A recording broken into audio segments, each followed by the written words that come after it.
Olá, olá a todas e todos. Nós vamos, nesse vídeo, tratar do tema mais-valia absoluta, mais-valia relativa. Lembrando que no vídeo anterior nós fizemos uma discussão onde a gente iniciou tentar desvendar na interpretação do Marx os meandros da dinâmica e da lógica do capitalismo, e, portanto, a gente fez a discussão acerca do valor de uso, valor de troca, valor da força de trabalho, o que nos permite, né, ter uma compreensão maior dos conceitos que nós iremos trabalhar aqui nesse vídeo. Bom,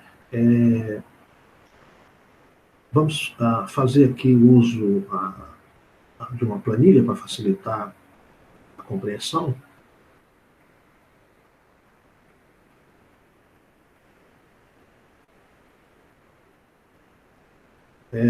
Nessa planilha a gente pode ver, né, a forma geral do capital utilizada pelo Marx, né, mas antes aqui uma breve introdução, né, acerca do que o Marx salienta com relação à circulação das mercadorias, né, como sendo ponto de partida do capital, né, e aí aquela ideia de movimento que já aparece na discussão que nós fizemos concernente à força de trabalho, né, o valor do trabalho, né, em que ele aparece mensurado enquanto tempo, né, quanto tempo gasto, seja gasto físico, seja gasto de músculo, de energia, gasto de cérebro, né. Então aqui novamente a gente tem essa ideia de movimento, né.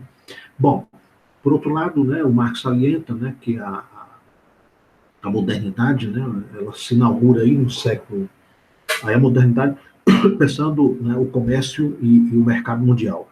Se inaugura aí no século XVI, né, dado que no início, né, dos anos 1500 a gente vai consolidando as grandes navegações, né, a expansão do comércio antes circunscrita basicamente ao espaço europeu, e aí a gente tem essa expansão em que outros espaços eles são agregados à circulação de mercadoria, né, a busca de alcançar a Índia, né, de alcançar a Ásia, a China, e com isso a gente foi também agregando os espaços novos, né, que foram sendo incorporados, como o Novo Mundo, Brasil, né, a América do Sul, a América do Norte, né, que passaram a compor todo esse comércio mundial aí, como fornecedores de mercadorias primas, mercadorias, né, in natura, mercadorias também já trabalhadas, né, já como valor de troca, né,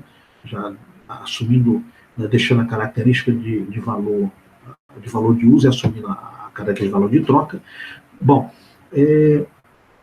o Marx vai nos mostrar aqui, né, para a gente compreender a sua fórmula geral, que é dinheiro, mercadoria, dinheiro, né, antes de chegar nessa fórmula, ele nos passa aqui a ideia, né, da forma simples, né, uma forma de como se dá a circulação das coisas, a circulação das mercadorias de uma forma simples, que não tem aqui um objetivo de mais valor. Quer dizer, nessa forma, o que nós vamos ter aqui é a venda, né, a venda realizada com o objetivo de uma compra posterior. Quer dizer, para tornar isso aqui mais factível, mais fácil o entendimento, a gente pode pensar aqui no indivíduo que é plantador de grãos, né, e que fez a sua colheita de grãos, digamos, de milho, e ele leva para o mercado, né, uma porção de milhos, né, para realizar essa venda. Portanto, ele chega com a mercadoria milho, em troca recebe dinheiro, mas com o objetivo de adquirir uma outra mercadoria.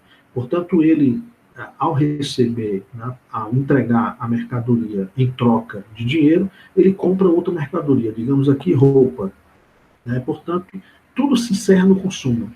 E aí o que nós vamos ter é que a gente está aqui no âmbito, né, do valor de troca, né, onde o dinheiro, né, que está na mão do comprador e que passa para o vendedor de milho, ele novamente é repassado, né, para aquele que detém uma outra mercadoria. Portanto, o dinheiro muda de lugar 2 vezes, mas ele não retorna para quem tinha a sua posse original. Ao contrário do que a gente vai ter aqui na forma complexa, onde aqui a gente tem tem um outro estatuto, né? Quer dizer, uma outra motivação. Quer dizer, aqui a gente vai ter, né, vamos imaginar aqui o indivíduo que entra no mercado, digamos que esse indivíduo compre roupas, e ao comprar roupas, ele adquire essa mercadoria, roupa, mas com o objetivo de realizar a venda.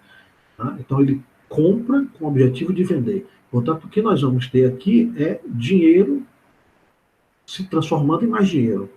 Né? Aqui, a mercadoria muda de lugar 2 vezes. Né? A gente vai ter esse indivíduo com capital, né, ou com dinheiro, que adquiriu a mercadoria. Ao fazer essa aquisição da mercadoria, ele vende posteriormente, portanto, o dinheiro retorna. Né? Então, esse dinheiro retorna valorizado. Ou seja, a mercadoria muda de lugar 2 vezes e o dinheiro retorna para aquele que deu partida, né, ou que utilizou esse dinheiro como um adiantamento, né? Adiantamento na produção, aqui um adiantamento na questão do comércio, né, da venda, porque a gente está trabalhando aqui com a ideia só de comércio.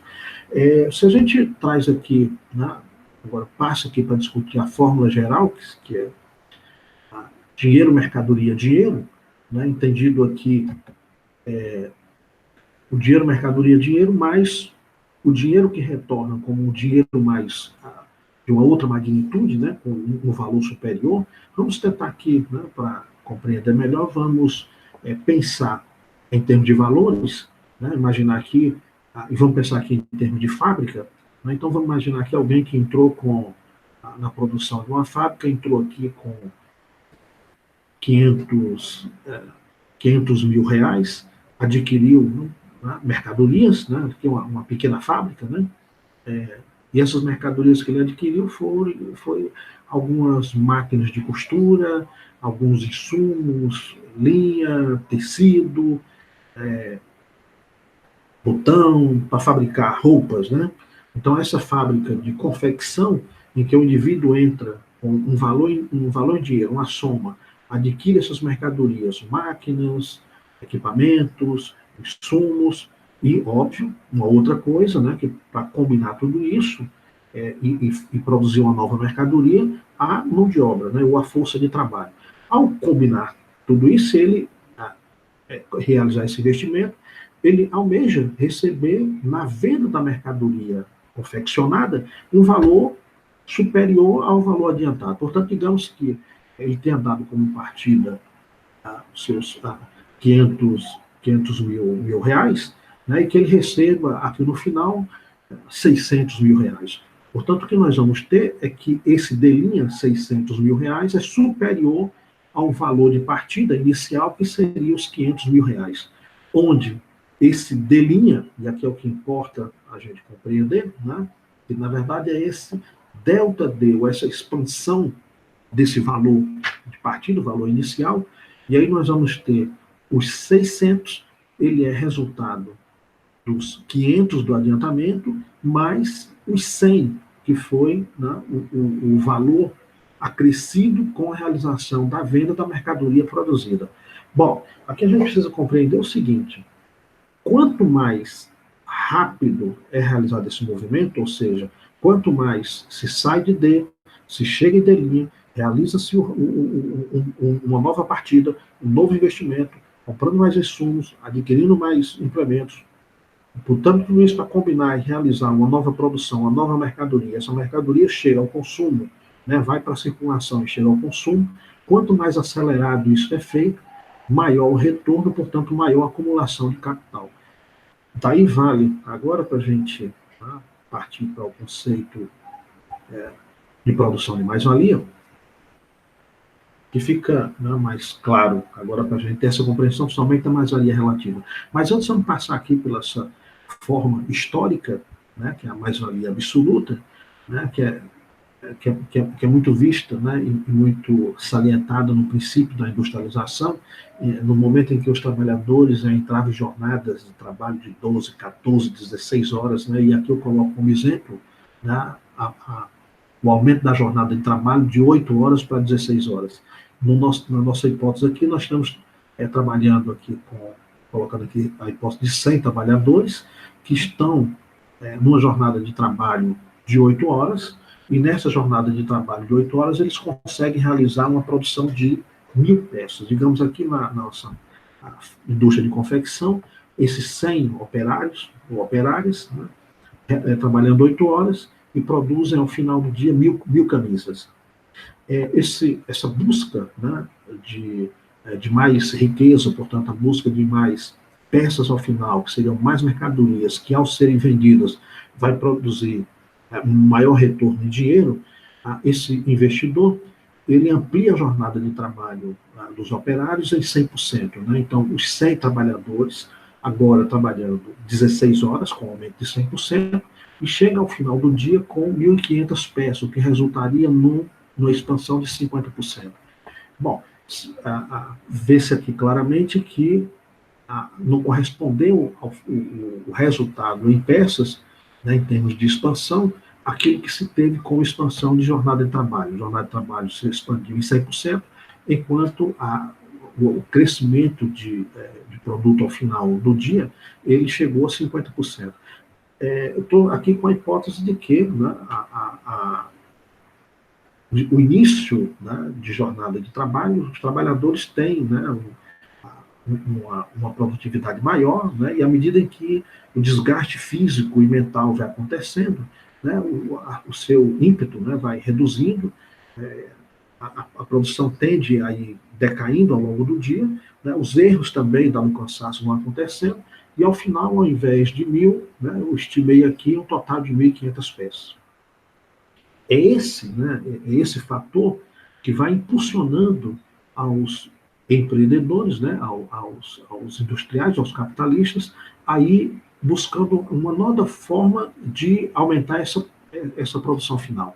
Né, e aí parte-se para os investimentos na força de produção, né, ou na estrutura, onde vai se provocando um desenvolvimento das forças produtivas através dos aperfeiçoamentos de máquinas, através dos aperfeiçoamentos nos implementos, através da busca de insumos que permitam a produção também com menor erro, com mais ajuste, mais fácil, buscando novas formas novas formas de organização, né, como a divisão do trabalho, a simplificação das tarefas ao mínimo em que o indivíduo seja capaz de realizar com mais perfeição e uma velocidade maior, né? Lembrando aqui o Charlie Chaplin, novamente.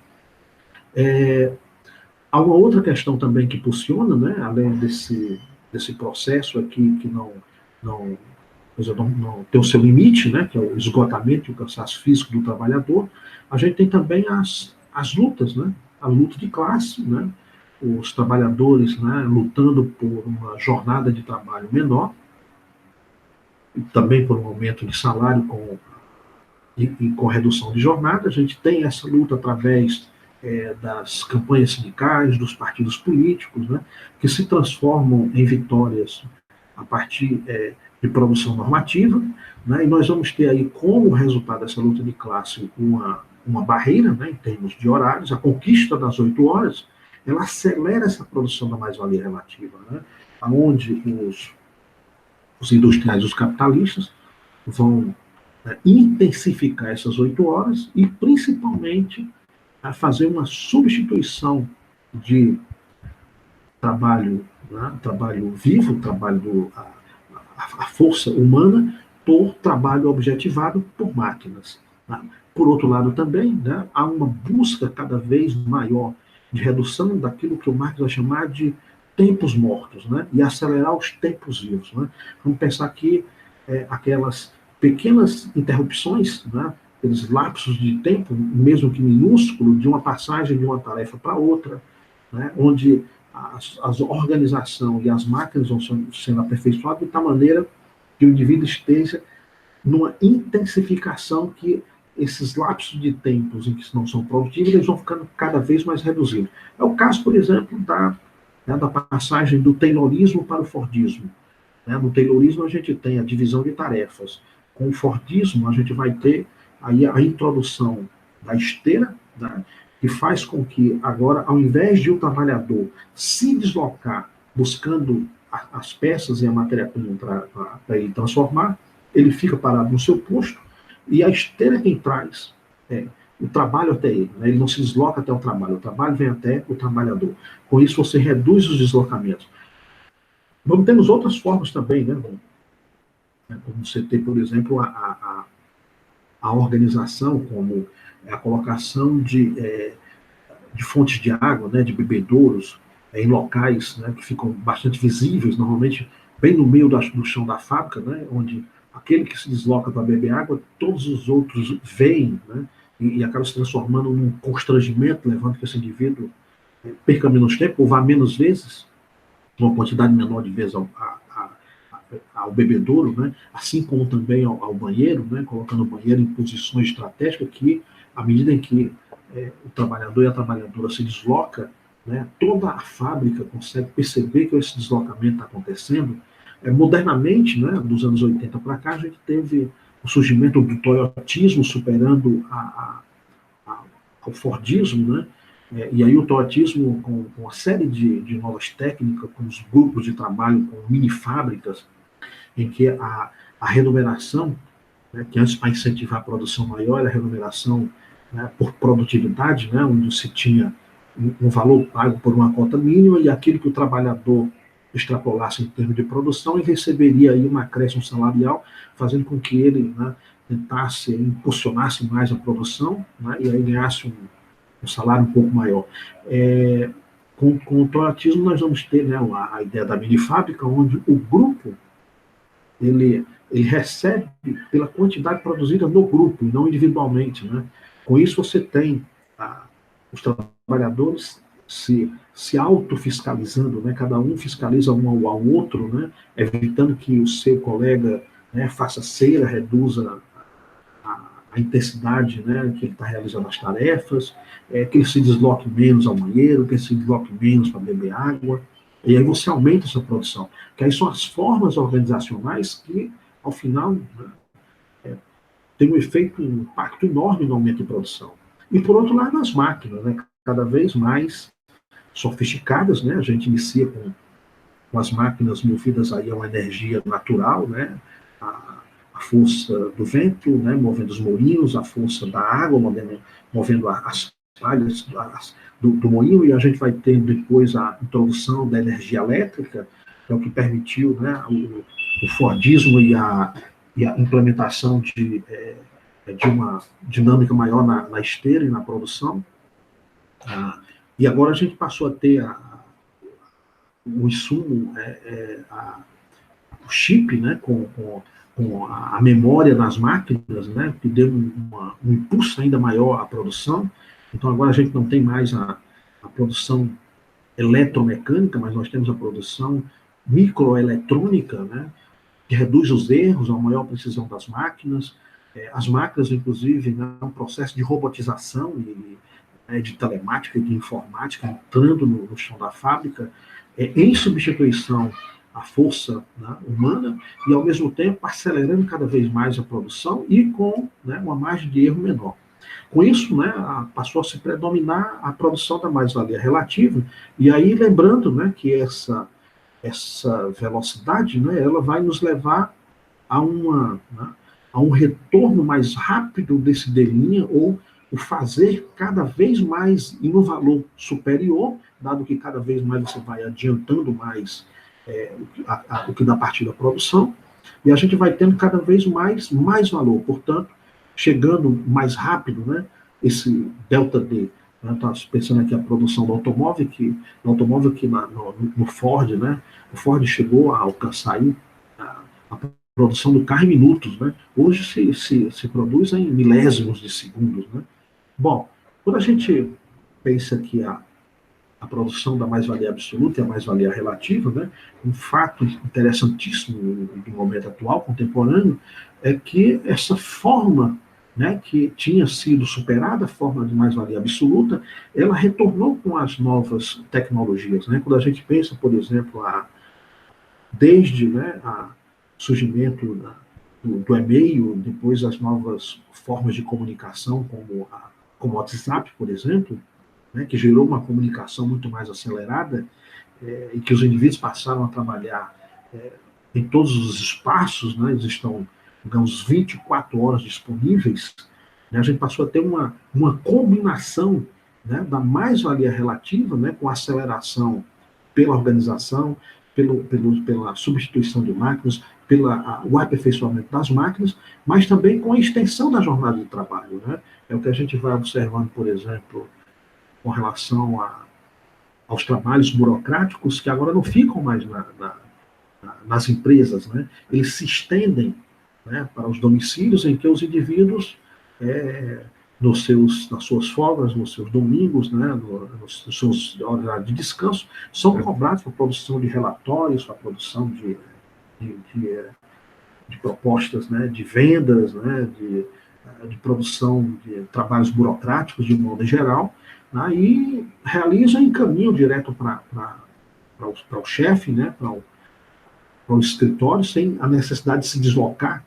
Né? Portanto, não há mais o lugar, né, o lugar do trabalho e o lugar do descanso. Né? As novas tecnologias estão borrando tudo isso. Né? Por um outro fator também esse processo de uberização, né? Esse alargamento do empreendedorismo, que na verdade, né, são atividades extremamente frágeis de trabalho, né? Um trabalho extremamente precaríssimo, em que o indivíduo, enquanto autônomo, tem uma jornada de trabalho, né, absurda, né?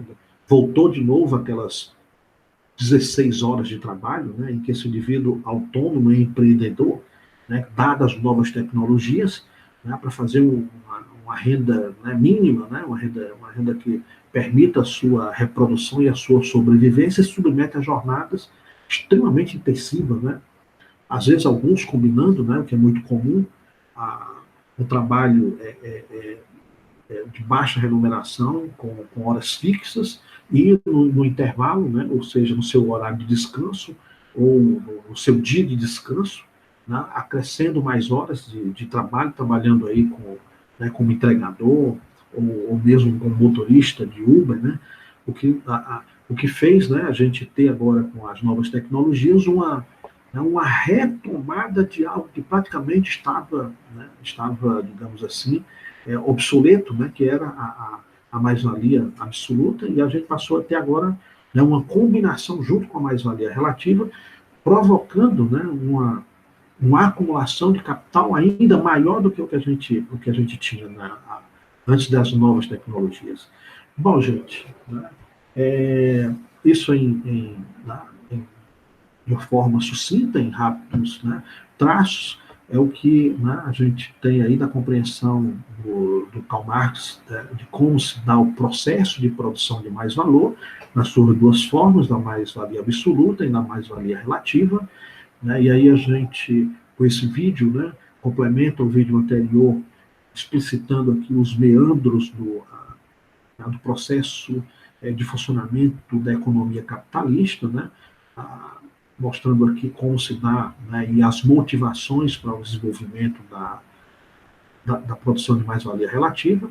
Né. Nós vamos seguir ainda com o pensamento do Karl Marx, com mais um vídeo, atualizando, né, e trazendo um pouco dos conceitos para compreender um pouco mais esse momento que a gente vive, né, dessas novas relações de trabalho, dessas novas inserções de tecnologias que nós estamos vivendo agora, e vamos ver, né, aí como o Marx nos permite desvendar, né, um pouco digamos, dessas novidades, né, da economia capitalista contemporânea. Obrigado pela atenção. Nós estaremos aí no próximo